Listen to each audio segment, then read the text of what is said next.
In today's video, I'm going to teach you how to connect Firebase users to their data with UIDs and security rules. By the end, you'll understand how to reliably link a signed-in user to only their own data in Firestore or the real-time database, and how to lock that down with security rules. At the core of everything is the Firebase Authentication User ID, or UID. It's a unique, stable identifier for each account. You'll use that UID to organize your data and to write rules that check who is making a request. Think of it as the key that ties a person to their records.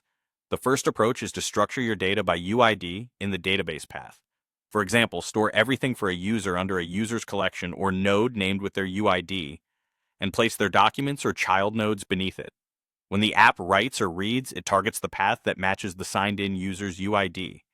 In your security rules, you allow access only when the requester's UID equals the UID in the path.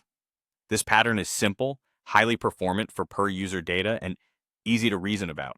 It's great for user profiles, settings, and personal subcollections like notes or tasks. The second approach is to keep a shared collection and embed the user's UID in each record. For example, all notes live in a single notes collection, and each note has an owner UID field. Your client queries with a filter on that field so users only see their own items. In security rules, you check that the existing document's owner UID equals request.auth_UID, and for writes, you also ensure incoming data keeps owner UID equal to the caller's UID. This guards against someone trying to overwrite ownership and works well for large, multi-user collections where you still want strict isolation. The third approach is to go through a trusted server or cloud functions. Instead of letting the client choose where or how data is written, the client calls your backend, which reads the auth context, attaches the UID server side, and performs the write.